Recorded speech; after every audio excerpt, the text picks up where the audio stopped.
There was a new manager at Walmart in Columbia, Missouri, who was like, so you know, my new boss basically, who was like a younger dude. He was like mid-30s or something. He worked out, like was in good shape, and we talk about working out. And then he asked me one day, he was like, "Bro, why do you even, why do you work here? Like, what are you doing here?" And I was like, "Well, what do you mean?" And he was like, "Well, why are you working at Walmart?" And I was like, "Well, I gotta pay the bills. I don't know what you're talking. Like, it's a job. Like, what do you want me to do?" But he was like, "Well, why don't you do something in fitness, since that's obviously, what you're passionate about or what you enjoy?"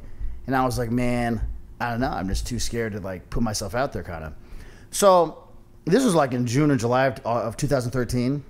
So when he said that, I kind of, it put like the thought in my head to actually do something. Because at the time I was 23, working at Wally World, which is not a bad job if it's like, I know people work there 20, 30 years and they, good benefits and stuff. But, I don't think most people want to be working at Walmart. They want to be doing something bigger. And so did I, but I was pursuing this bodybuilding thing. So that's kind of what I told people. Like when people asked me what I did, I would say, "Oh, I'm pursuing bodybuilding." I didn't say I worked at Walmart. But what people don't understand is there's no money in bodybuilding. There's only really money in bodybuilding if you're like the top 6 or top 10 in the world, which I'll tell you right now, you're not going to be. Okay, so don't even. I mean, you can try, but you ain't going to be it. It's like being, in the NBA.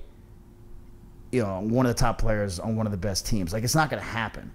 So you got to have something to fall back on. So most of these bodybuilders, they don't get money straight from competing. They have sponsorships. They do online coaching, which I'll get into that, obviously.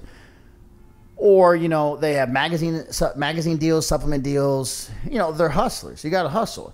But I was just competing at the time, so I wasn't, making any money from bodybuilding. But I would tell people, "Oh, I'm pursuing bodybuilding," when they asked me what I was doing.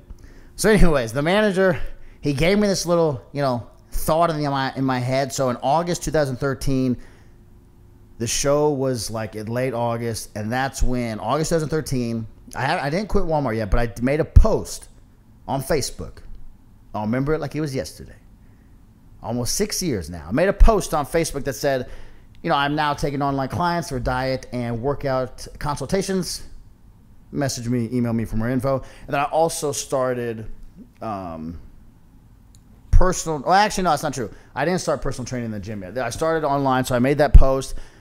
And I remember my mom saying, "Well, as soon as you get 15 clients," and this is when my structure, my business model structure was totally different. So I was charging like a certain amount a month. I was charging $100 a month, but there was no like 8-week plan. 3, 6, 12 months. I'm sure if you're watching this YouTube or live stream or hearing this, about the 8-week plan. It's all over Instagram.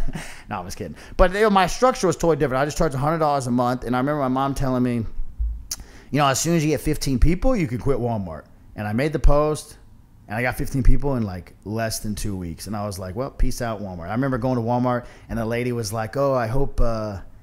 Or no, I didn't even give him my 2 weeks. I think I just said, "Hey, I'm leaving tomorrow." And she was like, "Oh, I hope your new job doesn't ask for referrals." And I was like, "Look at me now." But I'll give you a referral, buddy.